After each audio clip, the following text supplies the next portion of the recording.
पुरानी ऊपर नए जमाने की बहू। माँ, मैंने चटनी में मिर्च और लहसुन लिया है। तुम्हें कुछ और तो नहीं डलवाना है ना इसके अंदर? नहीं बेटा। जी माँ।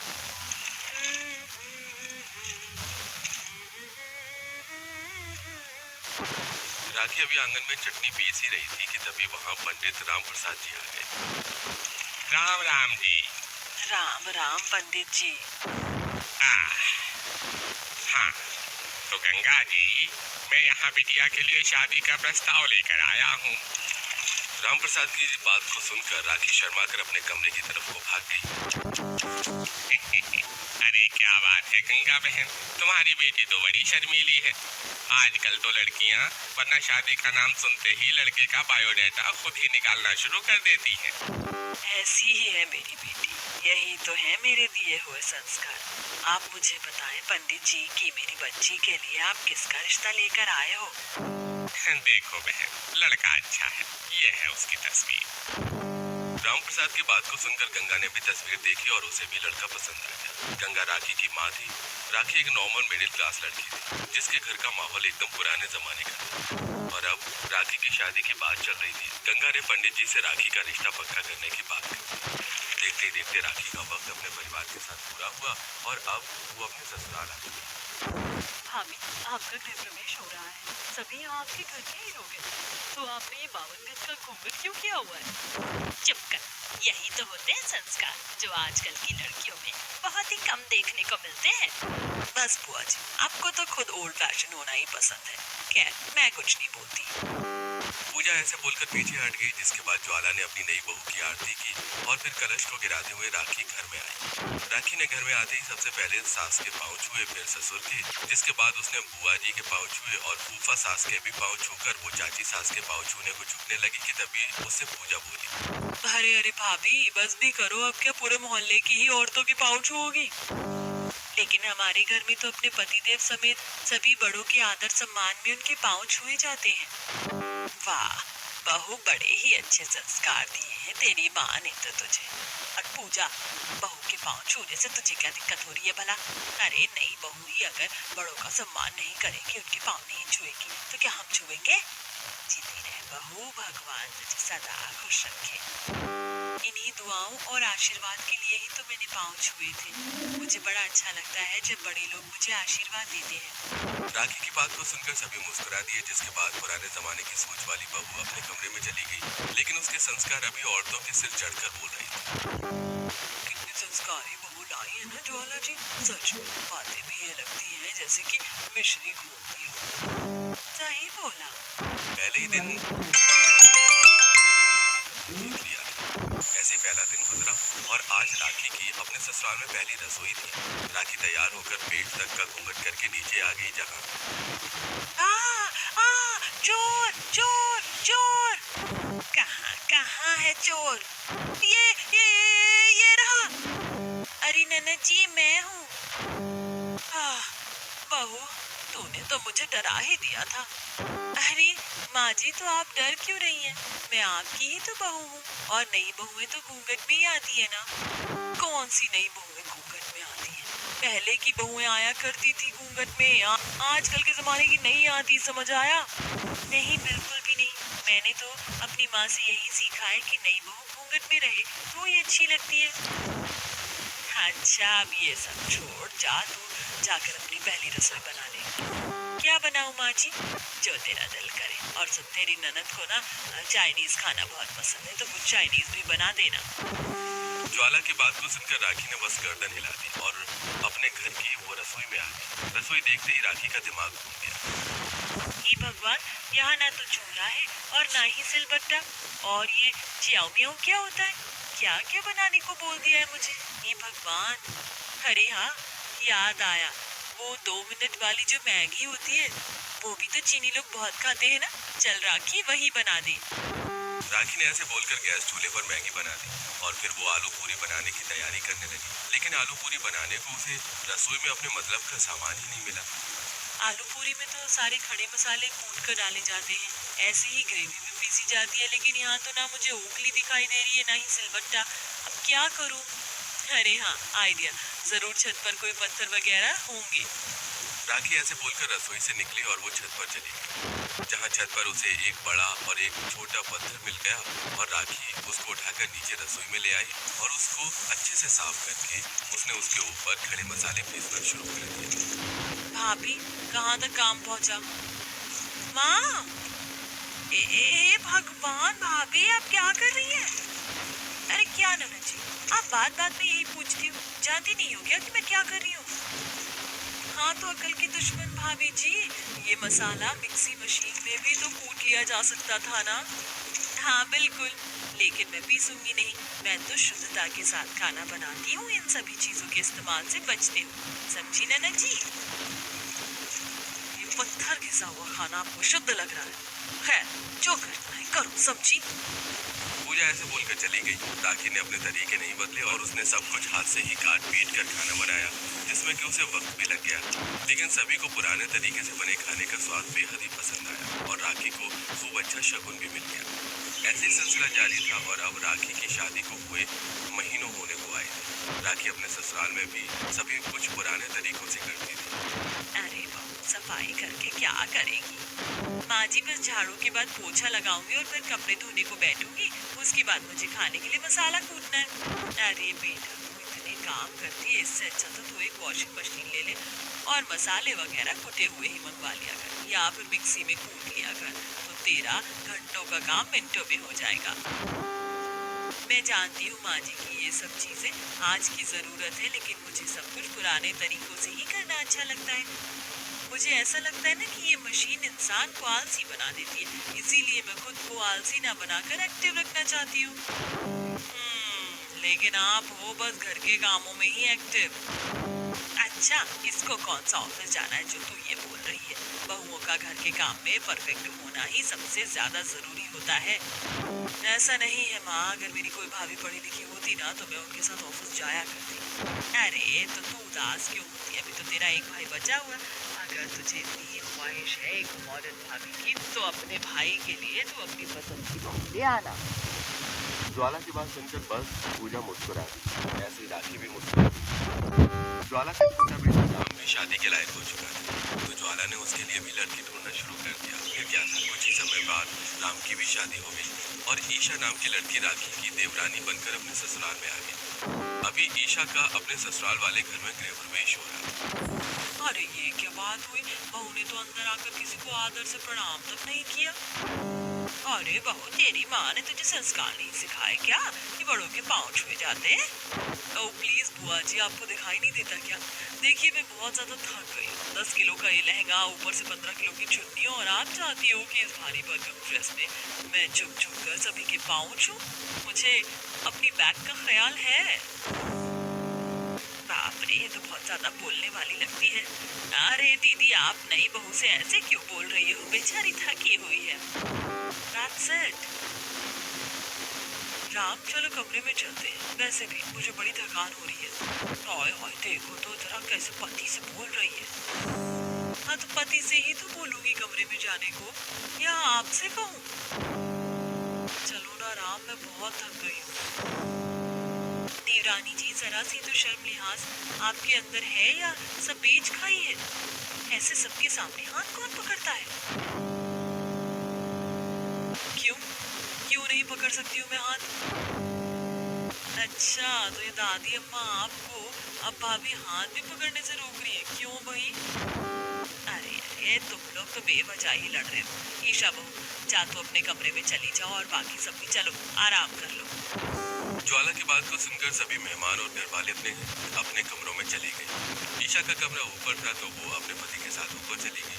दोनों बहुएं घर में अब एक सिक्के के दो पहलुओं की तरह हो गई थी, जो दोनों एक दूसरे से बिल्कुल अलग होते हुए भी एक ही घर का हिस्सा। ऐसे क्या किया? माँ, ईशा भाभी आ गई क्या नीचे? नहीं, अभी नहीं आई, जा तुम से बुला ला। जी माँ। ईशा भाभी उठ जाओ। अरे अंदर से तो कैसी भी आवाज ही नहीं आ रही है। ईशा भाभी, अरे अंदर तो कोई भी नहीं है। पूजा ने नीचे जाकर भी यही सब बता दिया, जिससे सारे घर में ईशा की धूम मच गई। अरे अभी आज तो ईशा का यहाँ पहला ही दिन होने वाला था, कहाँ चली गई ये लड़की। ये भगवान माँ जी, मैंने काफी बार सुना है कि कभी कभी काली नजर भी नई बहुओं को ली जाती है, अगर ईशा को भी वही। शट अप भाभी, अब तो ऐसी स्टूपिड बात ही करना। अरे माँ, भाभी कहीं छत पर तो नहीं है? पूजा ऐसे बोलकर छत पर चली गई, जहाँ उसने देखा कि ईशा क्रॉप टॉप और टाइट लेगिंग में वर्कआउट कर रही थी और मोहल्ले की सभी औरतें उसे घूर घूर कर बातें बना रही। ओह अच्छा, तो आप भाभी यहाँ पर हो। अरे पूजा, तो भाभी आप छत पर क्या कर रही हो? तुम्हें समझ नहीं आ रहा कि मैं वर्कआउट कर रही हूँ? वो तो मुझे दिख रहा है, लेकिन ऐसे खुले में वर्कआउट। भाभी ये एरिया ऐसा नहीं है कि यहाँ कुछ भी कर लिया जाए। देखो लोग आपको देखकर बातें बना रहे हैं। अच्छा ये, अरे ये तो बुद्धू लोग हैं, बनाने तो आते। ये भगवान, तुमने ये क्या पहना हुआ है, कितने छोटे कपड़े। अरे खैर आप तो बोलो ही मत, पुराने जमाने की देवी। भाभी नीचे चलो, माँ परेशान है, और आगे से ऊपर मत आना वर्कआउट वगैरह करने, यहाँ लोग ज्यादा खुली सोच के नहीं है। पूजा की बात पर ईशा नीचे चली गई। ईशा की हरकतें देखकर राखी को अजीब लगा, क्योंकि वो इस सब से बिल्कुल अलग थी। ये भगवान, ऐसे खुले में इतने खुले कपड़े, क्या इसको आज के जमाने का होना बोलते हैं? अगर हाँ तो फिर तो मैं तो पुराने जमाने की ही सही हूँ। राखी ऐसे ही हैरत में नीचे आ गई। कुछ देर बाद ही ईशा ने अपनी पहली रसोई बना ली, जिसको सभी ने एंजॉय किया सिवाय राखी के।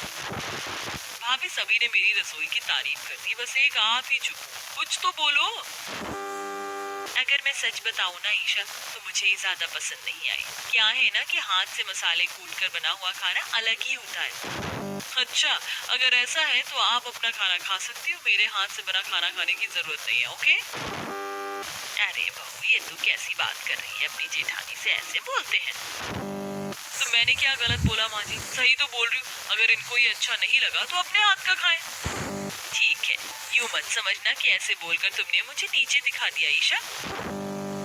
अरे भाभी आप क्यों गुस्सा करती हो? ये राखी भाभी तो ऐसी ही हैं, इनको अपने कामों से ज्यादा कुछ और अच्छा ही नहीं लगता। आप इनकी बात मूड मत खराब करो, आप तो खुश हो जाओ। बहुत अच्छा खाना बनाया है, और आप घर और बाहर दोनों जगह के कामों में माहिर हो। दोनों देवरानी जेठानी की कलेश के बीच राखी कुछ नहीं बोल पाई और बस अपना सा मुंह लेकर वो नीचे आ गई। ऐसे ही थोड़ा और वक्त गुजरा और हर एक गुजरते दिन के साथ दोनों देवरानी जेठानी के तौर तरीकों से अलग होने की वजह से एक दूसरे से नफरत करने पर ही तुल गई। सारे घर के कामकाज राखी करती थी और ईशा बाहर जॉब किया करती थी, जिसकी वजह से वो ज्यादा घर के कामों को नहीं देख पाती। अरे राखी बेटा, खाना बन गया क्या? हाँ माँ, बन गया। तो तुम एक काम कर, ऊपर पूजा और ईशा भी दोनों अपने ऑफिस का कोई जरूरी काम कर रही है, तो उन दोनों को भी आवाज लगा दे। अच्छा माँ जी। बस लैपटॉप को संभाल कर बैठे बैठे काम करने को ना जाने ईशा क्या समझती है, मैं इससे बेहतर मेरे बिना ये रह नहीं सकती। पूजा, ईशा, दोनों नीचे आकर खाना खा लो।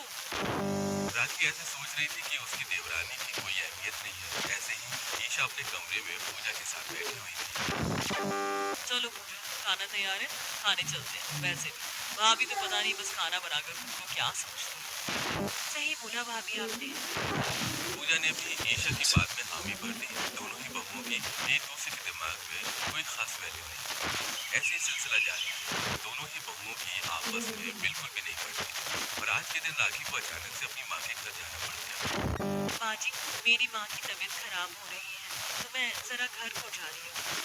इतने में मैं यहाँ नहीं हूँ, ईशा घर को संभाल लेगी। हाँ मैं संभाल लूंगी, मुझे किसी की जरूरत नहीं है, आप आराम से जाओ। ईशा को अभी तक सब कुछ बहुत आसान लगा।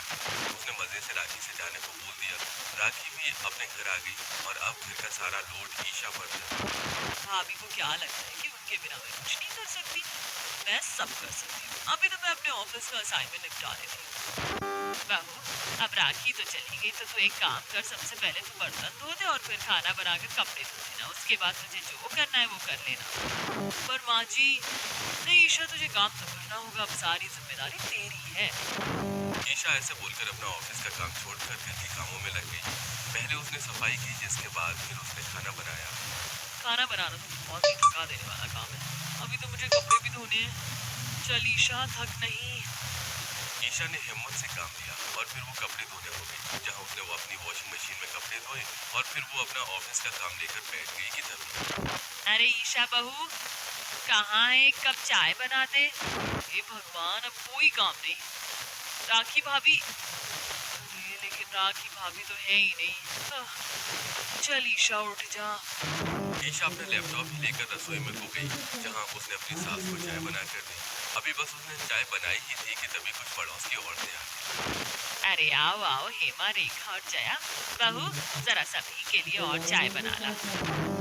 जी, ये घर के काम तो खत्म ही नहीं हो रहे, मैं क्या करूं? ईशा पड़ोसनों के लिए भी चाय बनाने को खड़ी हो गई। उसने पहली बार जिंदगी में घर अकेले संभाला। अब ईशा को भी जेठानी की वैल्यू का एहसास हुआ। इस एक दिन ने ही मुझे मेरी जेठानी की अहमियत सिखा दी। सच में मैं गलत थी, उनका काम आसान नहीं है। अगर मैं नए जमाने की बहू हूँ तो इसी में ही मैं बेटर हूँ। हम दोनों एक बराबर हैं। ईशा को इस बात का एहसास हो गया था। वो राखी से माफी मांगने को सोच चुकी थी। फिर कई दिनों बाद राखी आई, लेकिन इस बीच ईशा को उसके घर जाना पड़ गया और अब राखी अकेली। मेरे आते ही खुद चली गई। खैर मुझे क्या, मुझे किसी की जरूरत नहीं है, मैं अकेले भी सब कुछ कर सकती हूँ। राखी को खुद पर बड़ा यकीन था। वो घर के कामों को अच्छे से कर ही रही थी कि तभी उसके दरवाजे पर पार्सल वाला आया। हाँ भैया, आपको क्या देना है? कुछ नहीं देना, पेमेंट ऑनलाइन हो चुका है। आप बस मुझे ओटीपी बता दीजिए। ओटीपी? ये क्या होता है भाई? राखी ओटीपी के नाम से ही घूम गई। फिर उसने पूजा को फोन किया और उसने पार्सल वाले को ओटीपी बताया। ऐसे ही कुछ देर बाद राखी रसोई में गई तो उसने देखा आटा नहीं था। अरे नहीं, आटा नहीं है, अब क्या करूं? अब रोटी कैसे बनेगी? यहाँ से तो आटे वगैरह की दुकान भी बड़ी दूर है। ईशा होती थी तो एक दो क्लिक में ही सारे काम करवा देती थी। अब मैं आटा कहाँ से लाऊं? राखी को जरा भी बाहर की दुनिया की नॉलेज नहीं थी, जबकि ईशा को अच्छे से ये सारे काम आते थे, जिससे अब राखी को भी ईशा की अहमियत पता चल रही थी। राखी को न चाहते हुए भी घर से निकलना पड़ा और आटा लगा। अभी राखी बस आटा लेकर आई ही थी कि तभी घर में मेहमान आ गए। भैंस की पूछ, अब ये मेहमान कहाँ से टपक गए? घर में तो कोई नाश्ते पानी का सामान भी नहीं है। इन सभी को मैं क्या खिलाऊंगी? ईशा होती थी तो खाना वाना भी ऐसा कुछ नहीं आता। हाँ, मैं गलत थी। माना कि मैं घर के कामों में अच्छी हूँ, लेकिन ये पुराने जमाने की बहू नए जमाने की बहू के बगैर अधूरी ही है, और इस बात का एहसास मुझे अब हो रहा है। राखी भी अब ये मान चुकी थी कि बिना ईशा के वो अधूरी है। ईशा भी 2 दिन घर से बाहर रही, जिस बीच राखी को उसकी बहुत ही ज्यादा कमी महसूस हुई। और जब ईशा घर आई तो राखी ने उसे गले से लगाया और आखिर तुम आ गई ईशा। पता है, ये घर तुम्हारे बिना अधूरा है, और आपकी भी इस घर को उतनी ही जरूरत है जितनी की मेरी है। नई बहू पुरानी बहू के बगैर कुछ भी नहीं है भाभी, सच्ची। और जब बहुएं मिल गई तो मैं सोच रही हूँ कि हम अपने रहने की भी जगह बदल लें। चलो भाभी, हम मिलकर रहा करेंगे, माँ बाबा ऊपर रह लेंगे। राखी और ईशा की बात सुनकर घर में सभी मुस्कुरा दिए। बस फिर क्या था, दोनों बहुओं को अब एक दूसरे की अहमियत का एहसास हो गया था, जिसकी वजह से उन्होंने अब साथ साथ रहना भी शुरू कर दिया। कुछ ईशा राखी से सीखती थी तो कुछ राखी ईशा से सीखती थी, और अब दोनों बहुएं मिलजुल कर खुशी खुशी रहती।